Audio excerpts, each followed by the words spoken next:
Roppstar gang, what up, what up? Appreciate everyone joining the live stream. Welcome to yet another episode of the Roppstar Report. Hold on one second. I have to turn this down. That should be good. Shouldn't be too bright. Should not be that bright, but you can see it. What's up, Marco? See you in the chat already. What is up? What's up? Appreciate you doing that, Marcos, as always. Luke Patillo, what is good, my guy? TGIF, everyone. TGIF. We're going to be breaking down this Jets game front to back, by the way. We're going to be breaking this Jets game down front to back. Now, I'm going to be honest with you guys about something. Some unfortunate news. I am not going to be able to be live for my normal live play-by-play this Sunday because I have a wedding. So, I should have announced that earlier on in the week, but I will be able to watch the game, and I'll be able to give you my post-game thoughts at least, hopefully. If not, of course, it will be Monday. All right. Of course, it will be Monday. So, yeah. Appreciate you. I am Reverie. I think that's how you pronounce it. I'm not sure. RVRE. I am RVRE. We'll just go with that. June, what up? Appreciate you. All right, so we've got the New York Jets this week. This is an interesting matchup, I'll tell you. A very interesting matchup. It's not ideally rare. Oh, it's rare. Okay, well, I didn't know that. I did not know that. Interesting matchup. We got some much-needed reinforcements coming in. Going to talk about Jalen Coker, Austin Corbett possibly coming back. Obviously, it sounds like Jalen Coker is for sure coming back this week. And, of course, we're going to be diving into the injury report. We're going to talk about the running back decision. And we'll talk about it. Is this a trap game or not? I'm going to explain why this is not a trap game, ladies and gentlemen. I'm going to explain why this is not a trap game, man. Some people view it as a trap game. It's not a trap game. Okay. And I'm going to dive into more of that. All right. Appreciate you guys joining the live stream again, on your way in, on your way out, wherever you're watching, wherever you may be, Twitch, X, YouTube. Make sure you do me a favor. Drop a follow, drop a like, drop a subscribe, share the live, whatever. It all goes a long way, ladies and gentlemen. I would greatly appreciate it. Okay. That's all. And that's all I ask. All right. Really, I just ask if you're on the YouTube channel, like and subscribe. And that's really it, man. No more than that. Nothing less than that, really. It goes a long way. I promise you that. But anyways, let's get right into it. What's up, Lomax? Appreciate you doing that, my guy. All right. Jalen Coker, Austin Corbett. All right. They are, we're getting some much needed reinforcements. At least we hope so. Heading into week 7, Dave Canales gave reports on an honest look at what things stand with, of course, Jalen Coker and, of course, center Austin Corbett. Two key I wouldn't say Corbett's if Damian Lewis isn't good to go this Sunday, I think Corbett would be a huge person to have. Now, they have both Coker and Corbett have yet to be activated, or I think they have been activated from injury reserve. I think they both have, if I'm not mistaken. But there's optimism in the air with the things with these guys. Maybe I think they've been activated, but I think there's question marks with Corbett. I'm pretty sure Jalen Coker is good to go based off the injury report that I saw earlier today. I think as of right now, it seems like Coker should be able to go, but Corbett, I think it's questionable. I think they're both listed as questionable, but I'm pretty sure they're both trending up the right direction, as I know of, okay? Both could suit up Sunday against the New York Jets. I do know that. The big thing is having Corbett coming back if Lewis can't go. then you have someone that can start at your right guard position, and you can shift over Brady Christensen at the left guard. Now we'll see. I reached out to Mike Kay and Alex Zitlo of the Charlotte Observer, and they did give me a report about what could transpire. And I have a video clip of that. We might run it.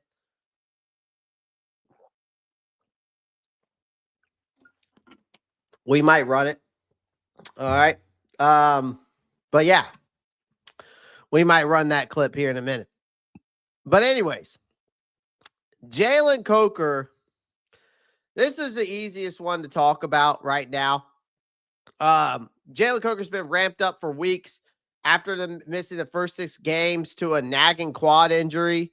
Canales says he's more than ready to roll, and bearing some freak setbacks between now and kickoff, and Coker is suiting up. So, Canales says he's ready to go.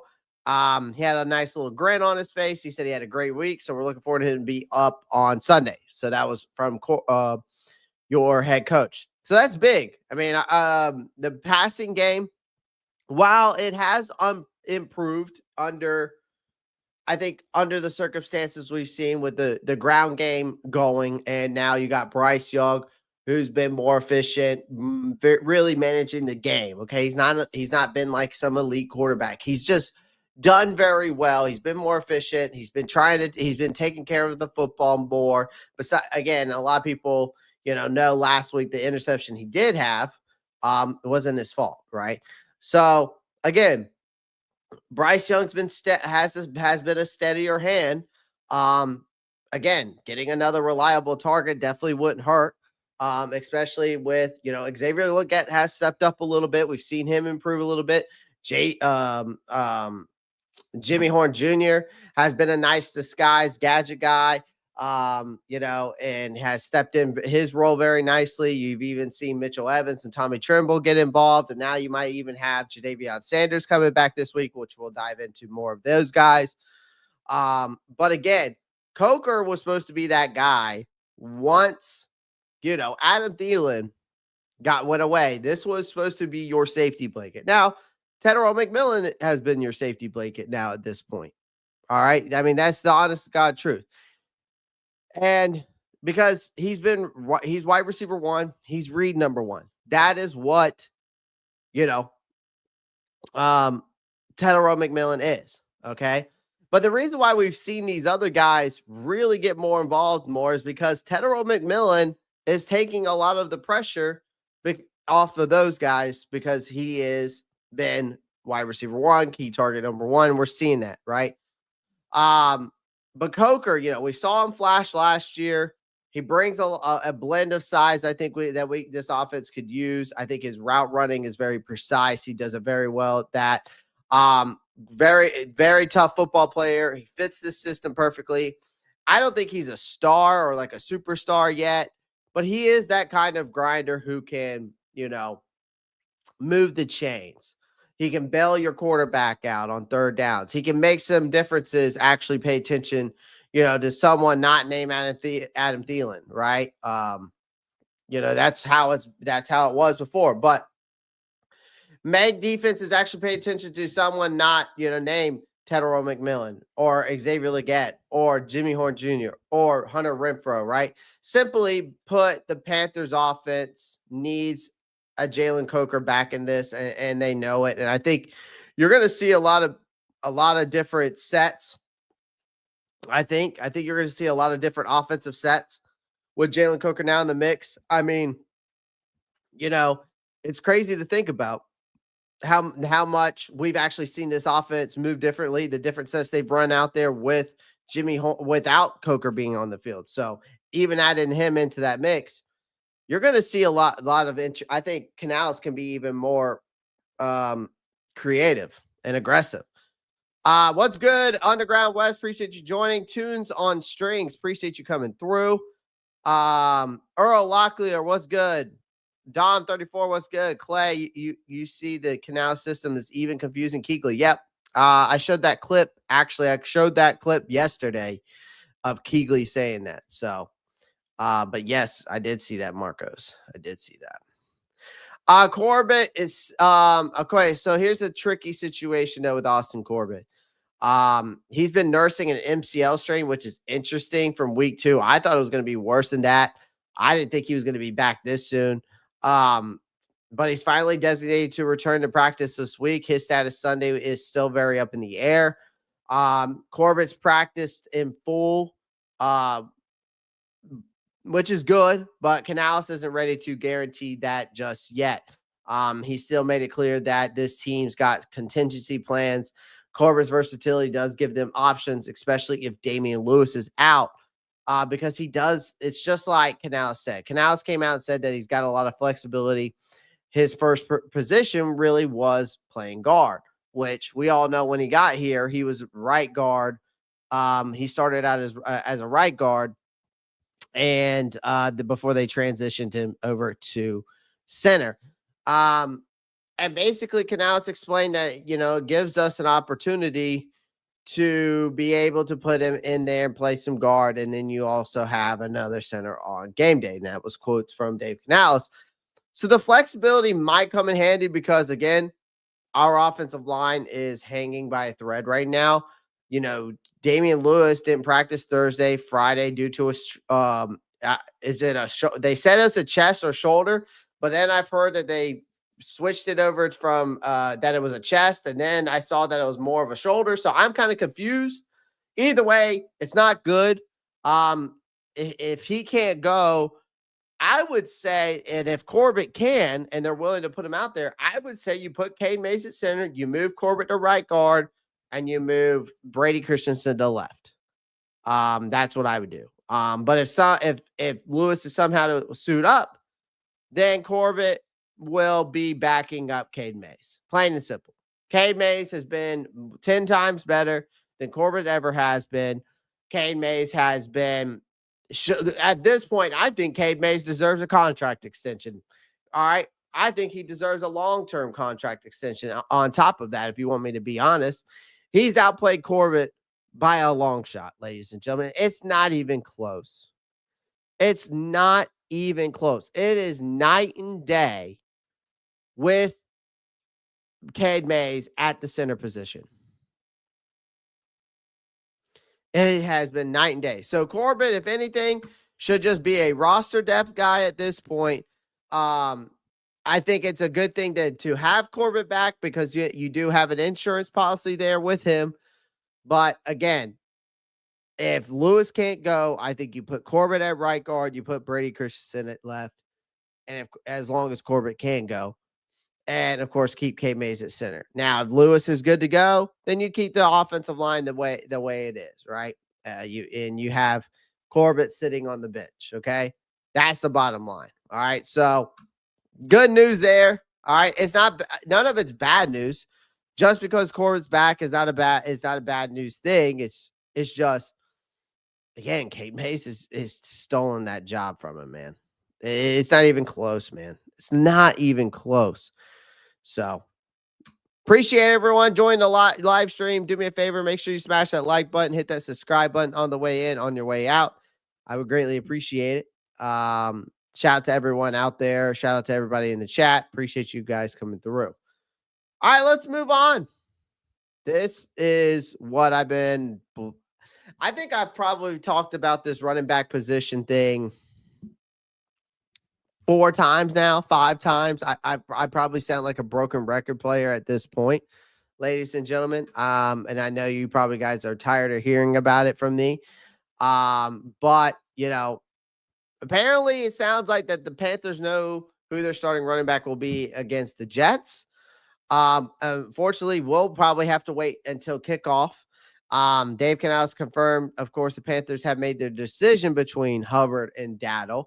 But, of course, he's not spilling a damn thing, not yet anyway, which makes me think I don't know what to think, right? Canales told the reporters today after practice that we've made the call, smirking like a guy who just pulled off some successful, poker bluff. But Apparently, we'll find out on Sunday, according to him.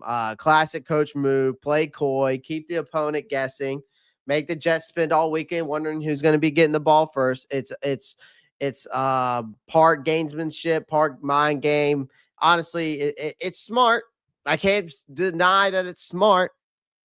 Still, it's fast. It's a fascinating decision because both guys have made their case to be the guy. I mean, Rico Dowdle again is in my opinion been the guy, should be the guy going forward. He's the hot hand, you know. I mean, this guy's been looking like prime Adrian Peterson, like, since stepping in for Hubbard.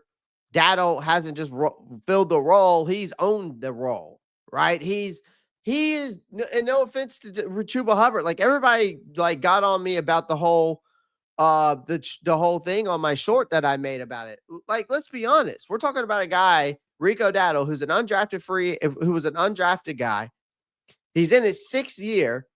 You're talking about a guy in 2 games puts over 473 yards from scrimmage, the most in franchise history across a 2-game stretch.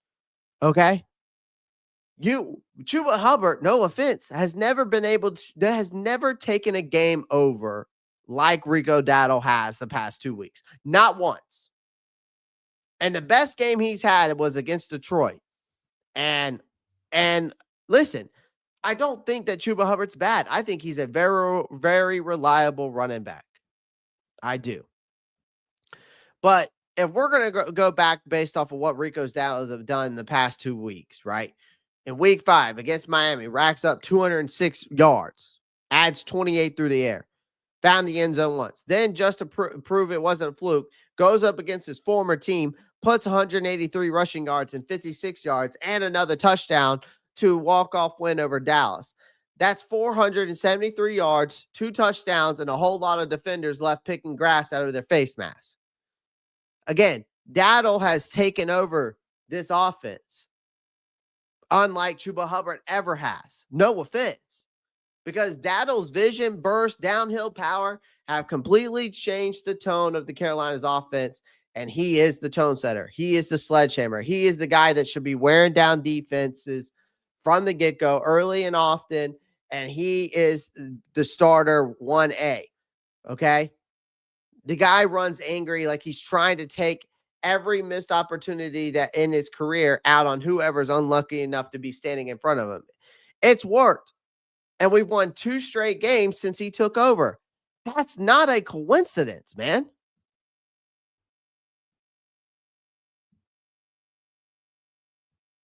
It's not a coincidence that this guy just took over this offense. It's not a coincidence. And nobody should treat it as one. Right? Like Chuba Hubbard, let's talk about him real quick. This is where it does get interesting because he's technically RB1 before the whole calf strain. And he's finally back. He was full participant in Friday's practice. Won't carry an injury designation heading to Sunday. That means he's 100% or damn close to it at this point. But before going down, he was putting together a decent season already, right? You're talking about a guy who has 53 carries through 4 games, 217 rushing yards. He's not a flashy back, but he's a reliable. He's a efficient. He's one of those guys that can wear down a defense over time.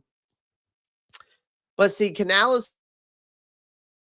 couldn't hide his excitement about having Hubbard back, right? He quoted saying he looked great, and then he said he's had a solid week of practice, and they said they're excited for him to get him rolling again. So it's clear that he loves both of these guys. And honestly, why wouldn't he? Dowdle's been the spark this offense desperately needed. Hubbard's been one of Carolina's most consistent players when healthy. And it's a good problem to have. So, yeah, I mean, they're going to keep it quiet. But make no mistake about it, this is the kind of problem you want as a head coach, for sure. You've got one back, like I said, in Rico Dowdle, who's an absolute heater right now. And then you got another who's in Chuba Hubbard, who's healthy again and who's obviously eager to reclaim his job that he did lose. And either way, we're in a damn good spot in going into week 7. Something we really haven't been able to say about this team or even just the run game in general in a long time. But if you're the Jets, that's a nightmare because you've got to prep for 2 completely different runners, right? Dowdle's violent. He's a straight line style versus you got Chuba Hubbard, who's more patient, who's got more cutback vision, right? They're 2 different style runners, right? So if you're Dave Canales, you got to sit back, cross your arms, and let everyone else sweat. Again, I just think that Rico Dowdle should be out there first and second down. You bring in Chuba Hubbard on thirds, right? He's Rico's your tone setter, right? He wears down that defense. Chuba Hubbard comes in as your third down back. He's the closer. He comes in and closes out on that tired defense that Rico Dowdle just wore down. Plain and simple. Don't make it harder than what it is. Don't make it harder than what it is. If we got 4-3, they should start talking about the Panther. If we go 4-3, they should start talking about the Panthers. They're already talking about us at 3-3, Josh. It's been more about the O-line, tight ends, wide receiver blocking than it has been about the running back, in my opinion. Again, at the end of the day, listen, I don't disagree with that. Okay, everybody's been doing their job, but the running backs also got to do their job. And they got to hit the holes and hit the ground running and make plays. That's what they're used for. What's up, my guy Clay? What's up, SC Panthers boy? Maybe it's Mays and not the running back. It's a combination of both, ladies and gentlemen. I'm giving credit to all parties, right? When everybody executes their job, it makes everything else simpler, right? Just like our head coach always says, everybody executes and has their job. I mean, he says that every time at his press conference. Same thing. We've got 3 good running backs. We've got 3 solid running backs. We've got 3 solid running backs. So they've made their call, but they don't feel like telling us yet. So Chuba Hubbard's healthy. It's a good thing. Rico Dowdle hopefully can stay red hot. Again, this offense finally has a lot of juice. And we know Canales clearly wants to keep that momentum rolling without tipping his hand. At the end of the day, I will say this, at the end of the day, whether it's Hubbard or if it's Dowdle getting the first carry on Sunday, the message is clear. Hopefully, if it is Hubbard, that the ground game doesn't lose focus and doesn't lose its momentum because, again, you found a run game worth a damn again in Rico Dowdle in these past 2 weeks. So that alone is something worth celebrating about. I just hope that they don't screw it up. That's the only thing I'm worried about.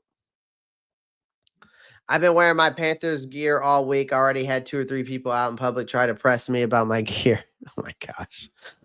Lord, if we can get back-to-back wins against the Jets and against the Bills, I mean, that would be huge. We just need to get a road win. That's for sure, Josh. It feels good to finally be able to talk shit to these Cowboys fans. I know that. Trust me, I know all about that. All right, injury report. Let's get into it. So we just talked about a couple of guys being injured, of course. So as of right now, you got Jalen Coker, who's questionable, but he's been full participant all week. You've also had Corbett, full participant all week, questionable.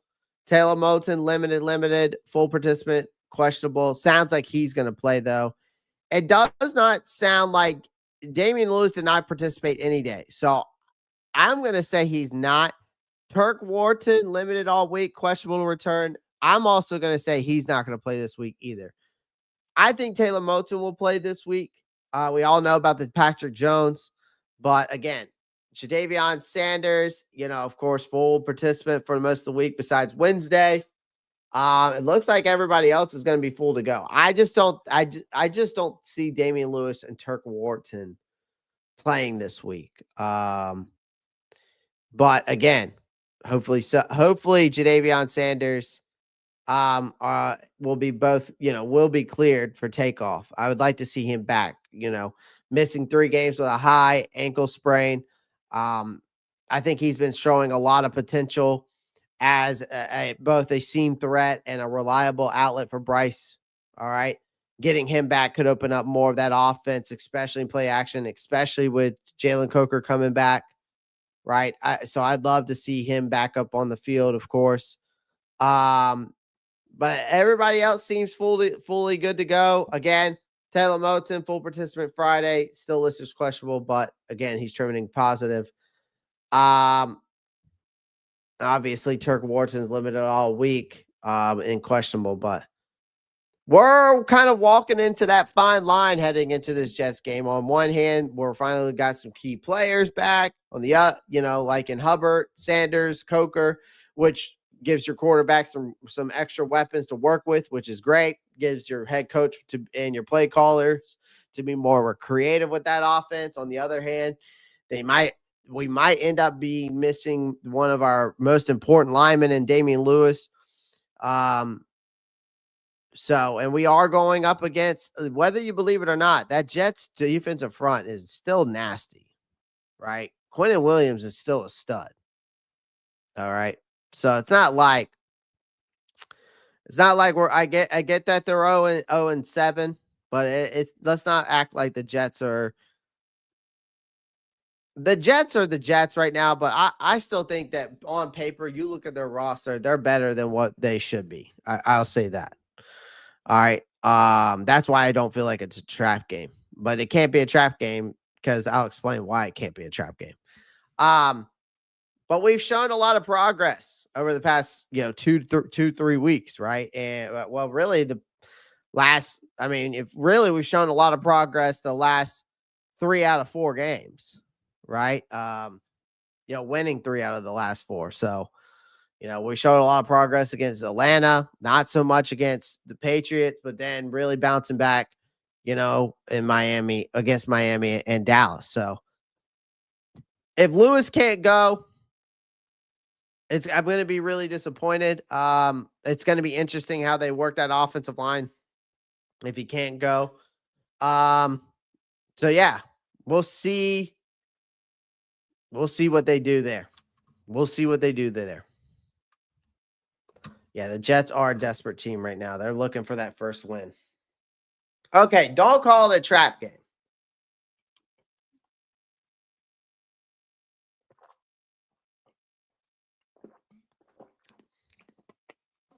Don't call it a trap game.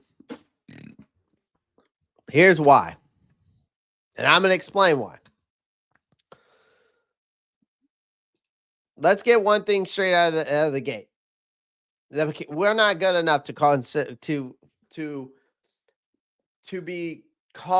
fall for a trap game. What I mean is this isn't Alabama rolling into a sleepy Saturday matchup against Vanderbilt or somebody, or I guess I can't consider Vanderbilt. It's not like Alabama's rolling into a sleepy Saturday matchup against who's a team that sucks. That's just not very Wake Forest, okay, or something like that. Like this is a 3-3 team that's still trying to figure out how to win consistently, right? We're heading into MetLife Stadium. Which the Jets have been an absolute mess, so we all know that. But people are whispering, "Oh, this is a trap game," like it's some kind of prophecy. Let's be real about one thing. The Panthers should be trapped by at this point is their own consistency. The only thing the Panthers should be trapped by at this point is their own consistency, ladies and gentlemen. Not this game. Not against the Jets. Now, again, a win's a win, but let's not get cute, ladies and gentlemen. All right, you're coming off the back-to-back wins. We've been playing gritty, tough, hard-earned football. One of those, again, that we got those victories off of was the Dallas Cowboys. Again, the Dallas Cowboys, in my opinion, are still a playoff team. And that's still something worth celebrating. And I still think they are a damn good team, okay? They had some injuries, but at the end of the day, that's not my problem, okay? That's not our problem as an organization nor a team. The second you start believing you've arrived in the NFL, the league has a funny way of hubbling your ass real quick. And yes, the Jets are as bad as they are, but you cannot not give a damn about them. Okay. All right. And I don't give a damn about how our newfound confidence, but this is a Jets team that would love nothing more than to drag the Panthers into a ugly, low-scoring slugfest and steal their first win of the season. And if we show up unprepared, sloppy, cocky, this game could get uncomfortable real quick, real fast. Now, here's the thing. Is this a mismatch? On paper, this matchup should be a mismatch because the Jets are painfully bad on offense, right? Justin Fields has been allergic to throw the ball down the field. I mean, y'all, if y'all watched that game last week and y'all were sitting on the couch and watch it, y'all have more passing yards than Justin Fields had last year. Okay?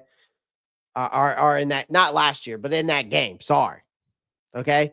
Through 6 games, though, okay? Through 6 games, Justin Fields has targeted exactly only 2 wide receivers more than 10 times all season. Garrett Wilson, 56 targets, and Josh Reynolds, 12.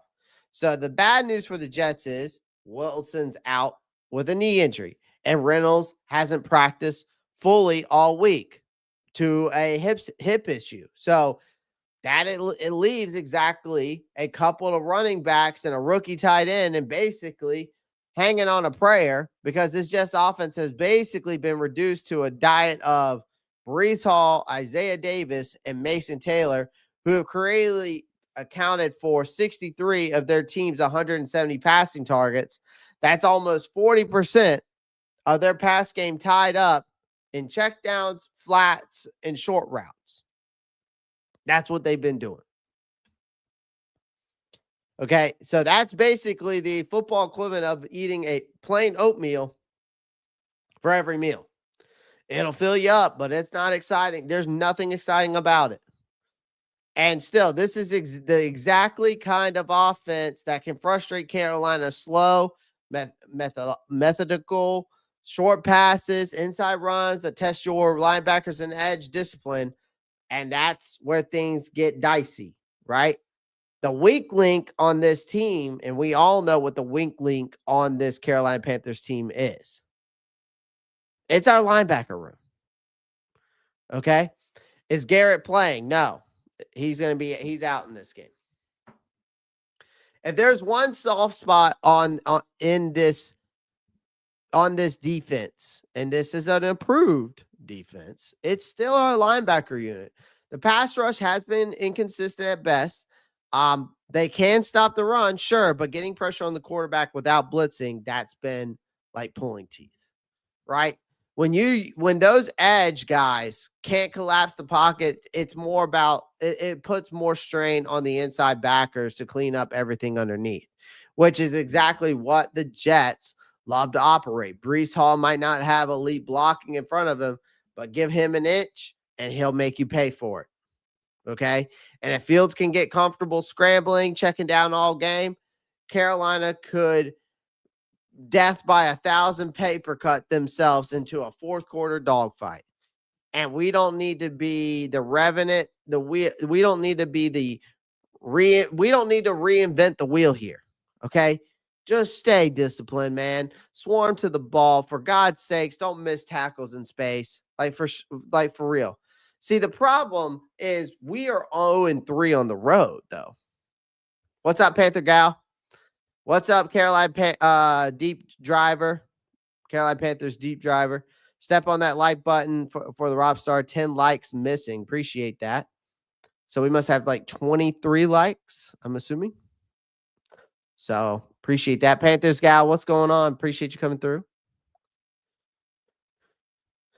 Like let's address the elephant in the room, really. You look at all those losses. We lost at Jacksonville. We lost at Arizona. We lost at New England.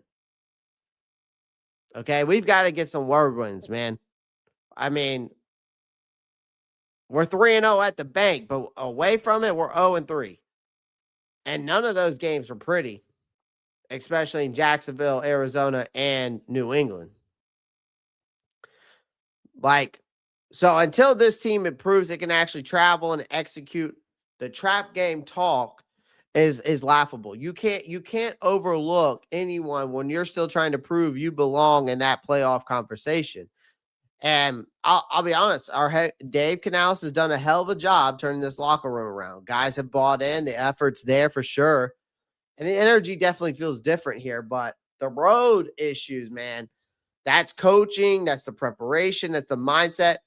If we go out there and we show that we're flat again, then it just seems like we're going into this pattern. So if we can't show up and and be locked in against a winless Jets team, that's not a trap game. That's a you problem. That's what it is. So let's stop pretending the Panthers are just some juggernaut that needs to avoid playing down to the competition. This team has really made some great progress over the past, couple weeks, no doubt about that. Bryce Young looks confident. The defense has been cooking. The offensive line is stepping up even with the injuries. But I don't think we've earned the right to take anyone lightly. Yes, I know the Jets are bad. Yes, this is, but that they're really bad. But the bad teams are desperate. And when bad teams are in that desperation mode, that's when teams can get really dangerous, especially at home, especially an opponent that hasn't proven we can win on a road, right? So, no, this isn't a trap game. What this is, though, for the Carolina Panthers, it's a test. It's a test of, can they win on the road? Can they show maturity? Can they execute on the road? Can they stay focused on the road? Whether this team can actually handle business like a professional football team and get a win on the road.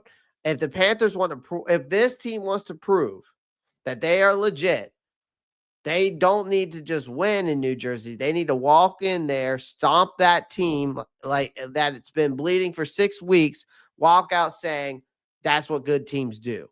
Okay. And until they do that, nobody's calling them good at that point.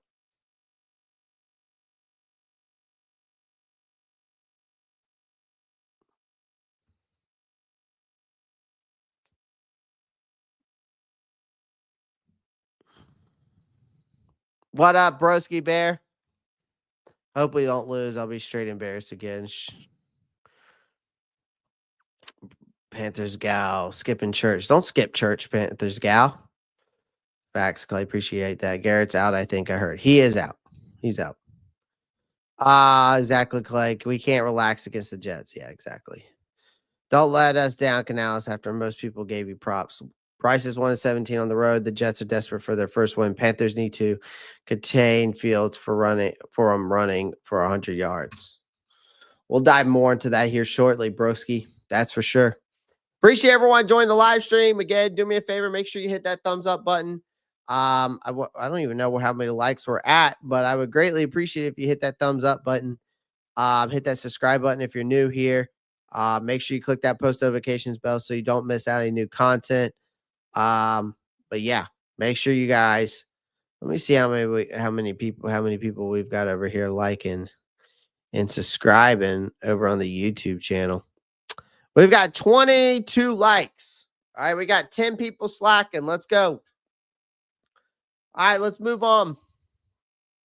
Keys on offense. So, this is the keys for the offense, okay? I want to say that the vibes are definitely up on this offense, right? We've seen this offense really starting to click. Bryce Young, looks like he's actually controlling and taking control of this huddle for once. Now, again, this comes a real test, right? Broski Bear just mentioned in the comments. Bryce is 1-17 on the road. Can we please take that energy on the road?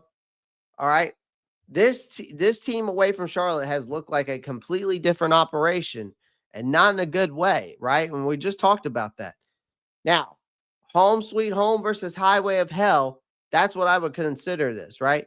We're rolling into week 7 with some serious swagger because we should have it. Back-to-back home wins, 3 victories in the last 4, an offense. And here's crazy part. This offense is averaging 29 points per game during that stretch, which is crazy. For those 3 victories in the last 4, this team is averaging 29 points per game. So that's not bad for a group that looked like it was running out of on duct tape and prayer a month ago. But here's the catch. All those wins came at home, right? And we're just talking about that. We're on the road. It's a total different story. All right. But through three away games this year, this is an offense that's averaged 15 points per game. That's it, 15 points. And with the Arizona Cardinals practically begging them to take free touchdowns in week 2, I'm going to put this as honest as I can probably put it. This team has made one good quarter out of 12 when playing outside of Bank of America Stadium. One. The rest has been just a mix of stalled drives, mental errors, offensive execution that could best be described as just like watching paint dry. Okay. So we've got something to really prove this weekend. So you know what the cure for road sickness is? If there's a team that's tailor-made to help us shake those road blues off, it is the New York Jets, though. Okay. I'm not going to take them lightly, but this is a team that needs to get right on the road. All right. This is not a get right game either for the Panthers because we're 3-3. But this is a game that they can get right on the road. Being 0-3, Bryce Young being 1-17 in his career on the road is not good. Okay. And right now, we all know the New York Jets is easily one of the NFL's most depressing storylines this season. We're talking about a team that's 0-6. This offense looks like it's running in quicksand. The outside of a couple solid players, there's just not a lot going right up there. All right. With that being said, their defense, it's weird because they got some talent out there, man. They got some serious talent in spots. A couple of dudes who, can make your Sunday miserable, but there are glaring weak points too. This isn't a total pushover team, right? But it's a defense you can absolutely carve up if you play smart and stay disciplined. All right. So again, these are kind of the keys for this offense, right? Going forward, feed the tight ends, especially in the red zone. The Jets can't cover tight ends right now. Over the last 3 weeks, they've given up 5 touchdowns to tight ends, and 4 of those came inside the red zone. So that's basically a giant neon sign for Dave Canales saying, hey, throw to your big guys. All right. You got your Davion Sanders coming back from that ankle injury. Excuse me. So he should be back in the lineup. He could be a sneaky difference maker there. He does add that vertical threat in the middle of the field, something that Bryce, I think, has. When Sanders is on the field, we've seen more of it with him, but he hasn't had much of that since Sanders has gone out. You combine that with Tommy Tremble, who's at least good for one hurdle a game, and you got Mitchell Evans, who, again, had a game-winning touchdown, and suddenly you have a trio that can cause some very interesting matchup nightmares near the goal line. So I would keep pounding the rock between the 20s. But once you get close, let Bryce Young find one of those tight ends and make the Jets forget playing soft coverage, right? Again, ride the hot hand. Well, what do you mean by that, Clay? Rico Dowdle, easy. Look, I get it. Chuba Hubbard is expected to be back this week, and that's awesome. That's a tough, smart runner who does everything the right way. I'll be honest, but this isn't Little League. You don't automatically get your job back just because you were hurt. Rico Dowdle has been a wrecking ball the last 2 games. He's running angry. He's breaking tackles. He's dragging defenders like they owe him money. All right. He's the spark plug for this offense that has been missing for years. And again, I haven't seen a guy take over a game, back-to-back games like Rico Dowdle has in a very, very long time. Something that Chuba Hubbard's never really done. All right. Sure, he's cramped up late in the game, so you don't want him to burn him out, but this needs to stay his backfield at least for now. If I'm Canales, again, if you're going to split the carries, do a 60-40 in favor of Rico Dowdle, right? Let Chuba spell him, keep him fresh, use both to wear the Jets down. This offense, again, you found something and you found an identity, and it's called punch you in the mouth. Run first, attack. There's no need to overthink it, ladies and gentlemen. There's no need to overthink it. And Rico Dowdle is the hot hand. Continue to feed it, okay?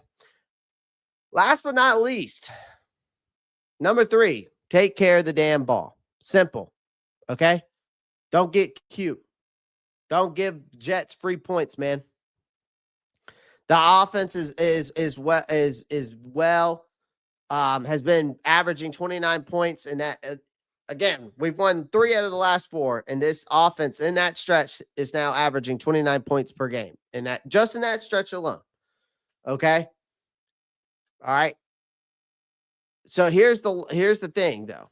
Most of the Jets' production comes late in games when they're already cooked. So out of their 11 total touchdowns this season, 7 came in the fourth quarter. Translation, this team pads stats in garbage time. So if Carolina protects the ball, stays patient, they'll have plenty of scoring chances, right? The Jets don't generate long drives. They feast on mistakes. So don't feed them. You don't need to be flashy. Just be efficient. All Bryce Young needs to do is take care of the football, manage the game like he has been, let the running backs do the work, and when the run opens up the pass, just go out there, sling it, and just be efficient with the football like you have been and continue to show confidence and be composed in the pocket, okay? And, I would say another thing is for Bryce, he needs to use his legs, all right? He still needs to use his legs, all right? All right. Let's move on. Let's go to the keys on defense. Again, I appreciate everyone joining the live stream. Make sure you pound that like button, hit that subscribe button. Greatly appreciate you guys. Thank you for coming in and coming through, joining me on this Friday evening.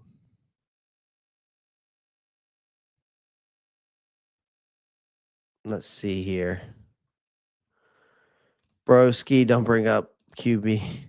Are we getting Moten back this Sunday? It sounds like we are, Panther Gal.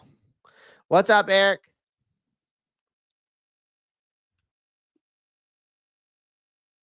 Don't let Bustin Fields beat you. God, that's terrible. My guy, Eric Blair, winning on the road could be a huge confidence boost. Oh, absolutely. Jets defense has 0 receptions on the season. The Jets offense leads the league in fumbles. Got to take advantage of that, broski. Rico running like he's Walter Payton for sure. For sure. For sure. All right. So here's the setup, though. So I want to make this clear real quick. Here's the setup. No Garrett Wilson, no excuses, man. Let's start with the obvious. That Jets passing attack is a full-blown disaster. Last week in London, they finished with -10 net passing yards. Yes, you can go read that correctly over there. -10. You'd almost have to you almost have to try to be that bad. And now they're without Garrett Wilson, their best offensive weapon, and the only guy who's consistently scaring defenses. That's like taking the engine out of a car and still trying to drive it down the highway. It ain't happening, okay? On paper, this looks like a golden opportunity for our defense to really dominate.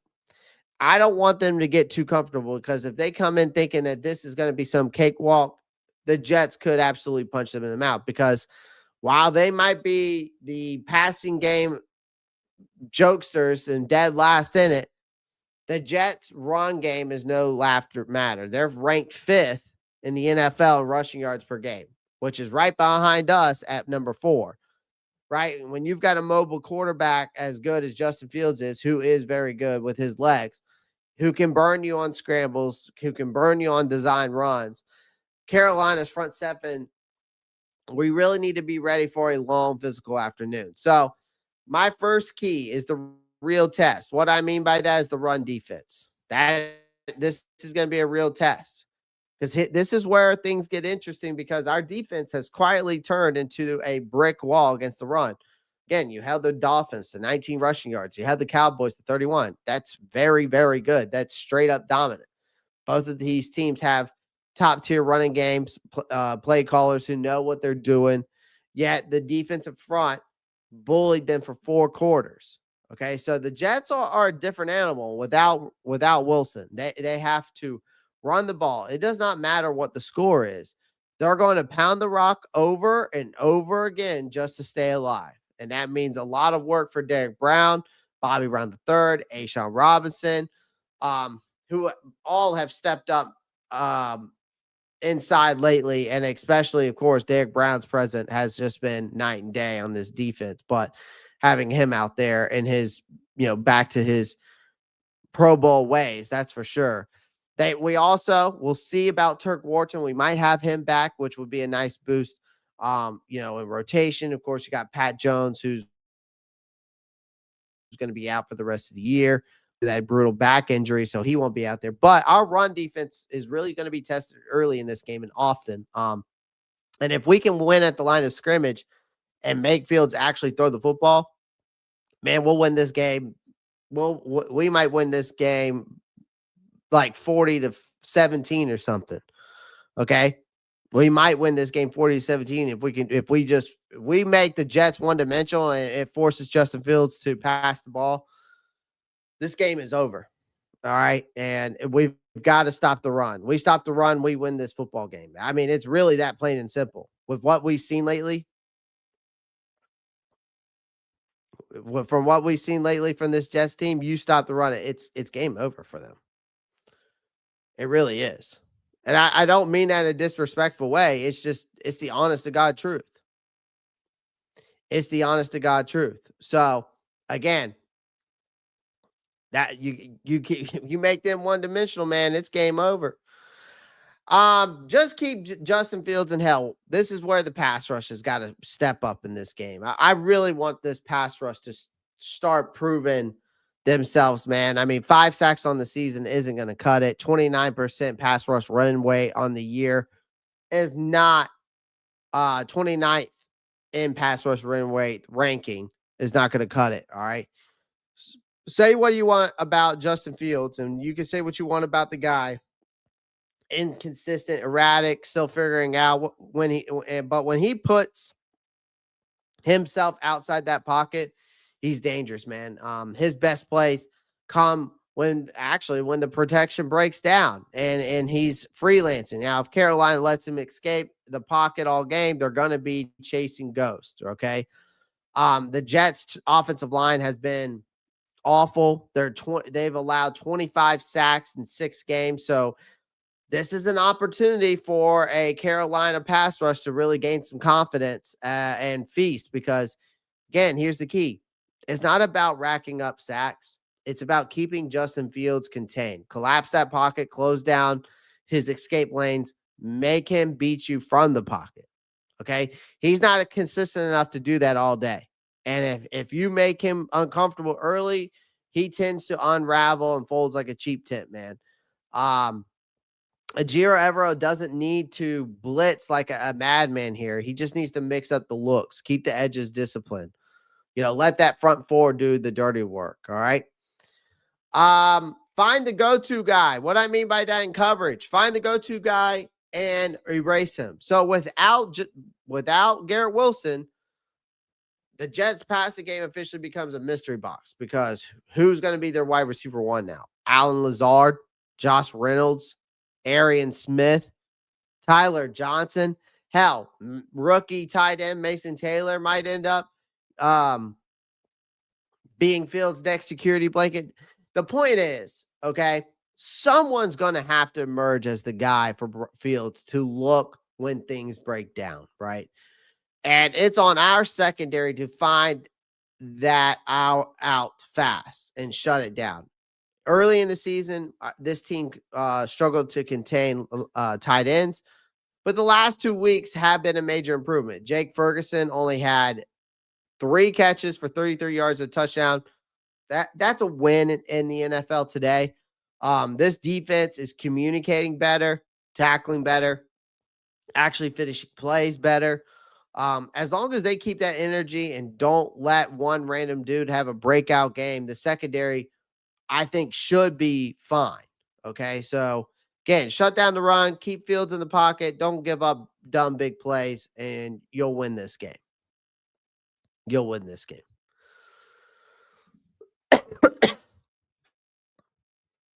-10. Wow. Yep. That Bustin Fields has really matured in his 5th season. Laugh out loud. Interesting. I saw 22-7. Different Coker is back. 42-17. We sat on the couch and had more passing yards. We did. That might not touch the 30-yard line, broski, when you can say that about your defense. 30-10 Panthers. Eric Blair. Morik has also been a good piece on the defense as well. Yes, him being that hybrid role, stepping in as a linebacker, coming in, has been really nice for sure. Safety, I could see it. Wallace and Roseboom will keep Fields in check. I see that. All right, final prediction. I'm going with the Panthers, of course. I'm going with the Panthers, of course. My final, I don't care if this is on the road. I don't care about the trap game talk. I just feel like this team has finally found its footing, man. The Jets team is just a dumpster fire running out of gas. Will it be pretty? I'm going to say probably not. Will it be enough? I think it will be. I'm going to go 24-13 Panthers. I think that's very realistic. Bryce Young continues to hopefully continue to show growth.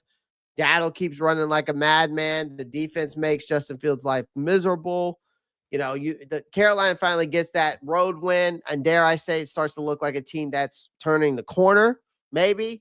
Now, the question only is, can they actually sustain it, next week? Because consistency now, because consistency, not competence, is the next mountain this team has got to climb. So, again, offensively, this team just needs to don't be cute, take care of the football, ride the hot hand, and Rico Dowdle. And I'd like to see Bryce Young feed the tight ends, especially in the red zone. And then defensively, shut down the run, keep Fields in the pocket, don't give up dumb plays. Simple as that, right? Just don't be dumb. Okay? Don't be dumb. So I'm going 24-13. Unfortunately, Marcos, this is one game this is one of the games I will not be live this Sunday. I do have a wedding to go to. I will be watching it. But I will not be live. The wedding doesn't start, I think, till 4. Or 5, but still I have to be, I would go live, but I'm going to be at a wedding on Sunday. So I will not be live this Sunday, ladies and gentlemen. So I do apologize. But 24-13, that is your Week 7 preview and prediction. Carolina Panthers versus the Jets. All right. Appreciate everyone joining the live stream. Do me a favor. Make sure you smash that like button. Hit that subscribe button. Make sure you click that post notifications bell so you don't miss out on new content while I am live. So I would greatly appreciate that, guys. And also, I will see you guys. I think the next time I'll see you guys I might see you guys on Sunday. It depends on how long the wedding is. I might end up being able to do like a post-game show, like at like 8, 9 o'clock. But if not, I will do give my thoughts on Monday about the show, about the game and stuff like that. So, of course, if I'm not live on Sunday, we'll do that then. So, again, I appreciate everyone joining the live stream. Appreciate everyone in the comment section. Again, make sure you hit that like button, hit that subscribe button. I will see you guys either Sunday night or Monday night. And, of course, y'all know what to do as always. I'm out of here. Keep pounding. Peace.